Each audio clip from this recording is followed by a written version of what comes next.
Hi, I'm Jia Xuan. Today, I'm presenting about impact of key issues on Malaysian economy. Malaysia is a Southeast Asian country with a rapidly growing middle-income economy that leverages its strength in manufacturing sector, especially in electrical and electronic fields, coupled with expanding service sector such as information technology and being an Islamic financial hub, according to the World Bank Group. Despite setbacks such as the COVID-19 pandemic, Malaysia has recovered relatively well as reported by Bank Negara Malaysia, highlighting the modest growth of GDP for 2025 quarter 2 to quarter 3 coming at above 5%, stronger than 4% mark of the quarter 2. Despite promising outlook, issues such as income inequality and poverty, youth and graduate in unemployment, and the effect of globalization on local businesses still persist. So, the first issue we're going to discuss is the impact of globalization on local businesses.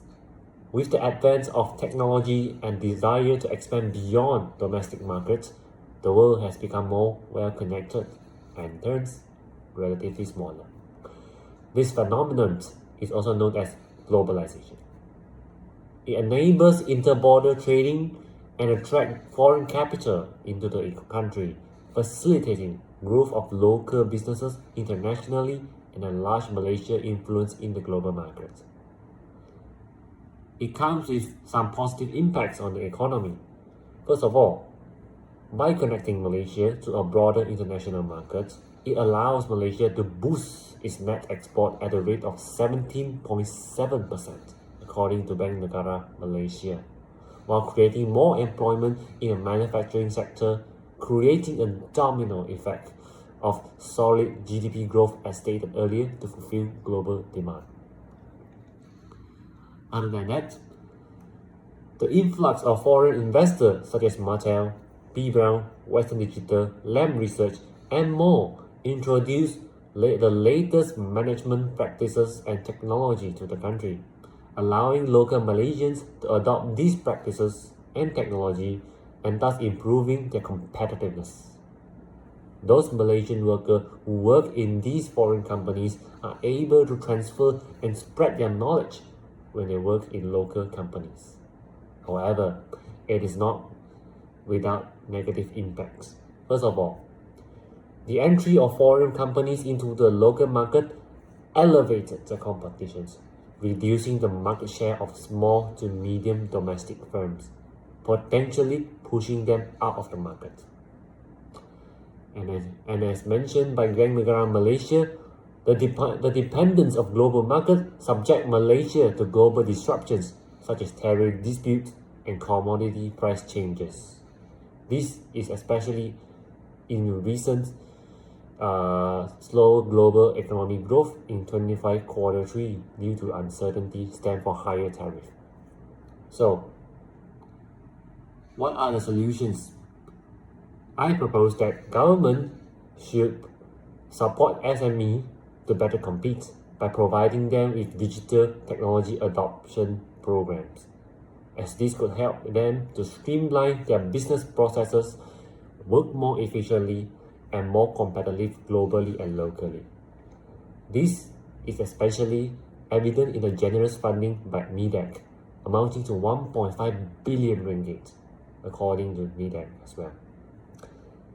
So, other than that, I also propose that we further diversify our exports and the country's economy.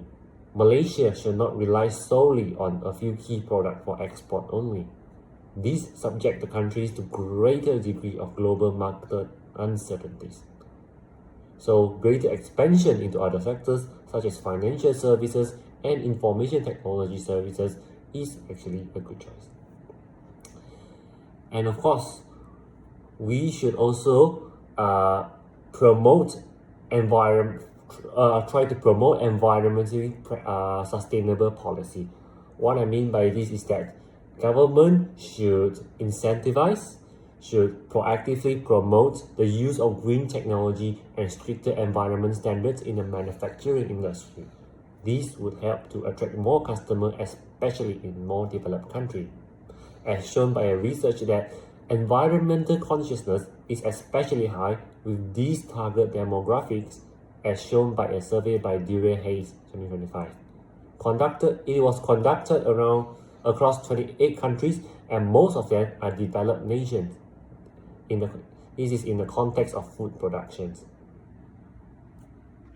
As said, according to the statistic, 44% of the consumer from this survey said that they would pay more for their food so that they will to support and to improve the health of the land and the environment despite higher costs.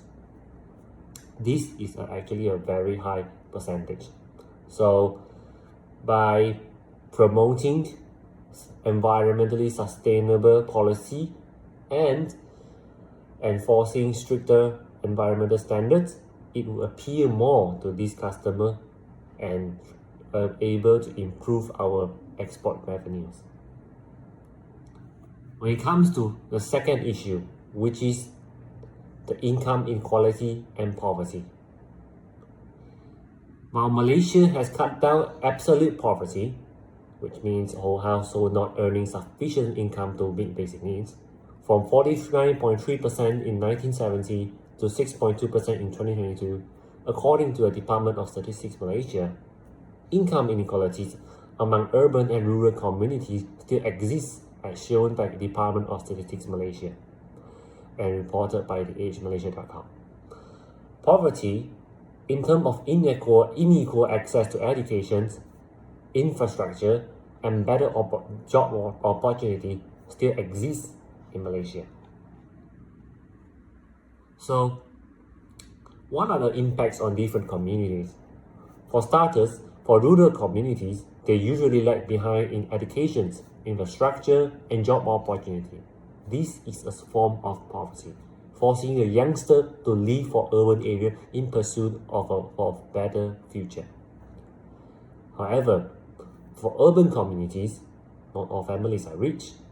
Due to the associated high cost of living in the cities, many low-income families residing in the area is struggling to survive as well.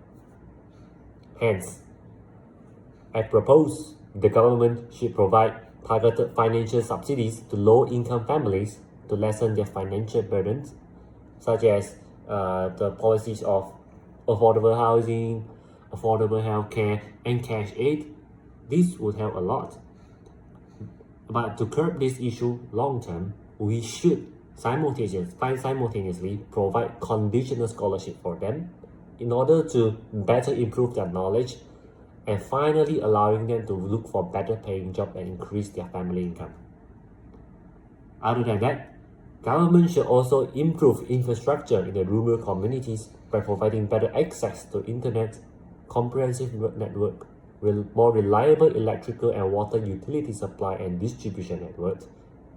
With this, those communities would have a better chance of obtaining quality education by online, and local businesses in the rural area could better connect to the domestic markets, increasing their competitiveness and create more jobs in the area. Access to education could be further improved by providing affordable internet plan as well. This is actually a very good idea.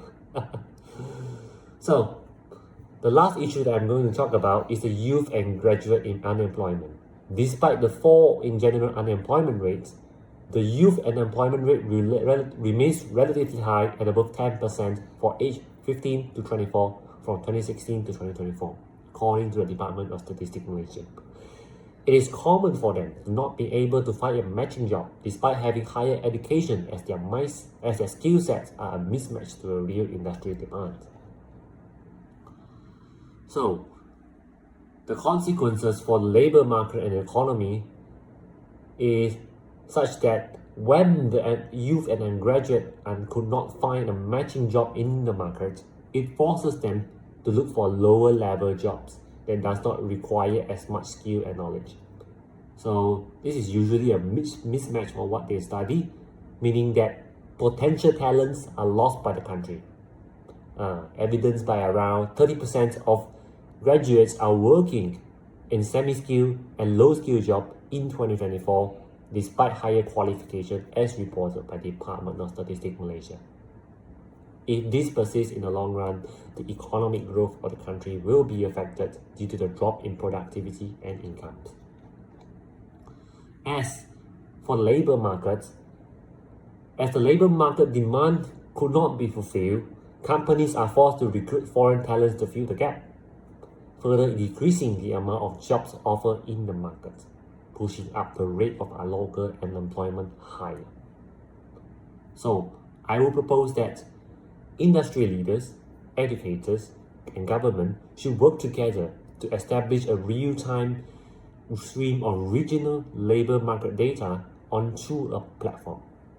And this will guide the educators to tailor-make their educational program to the demands of the industry, while able to provide reliable career guidance to students.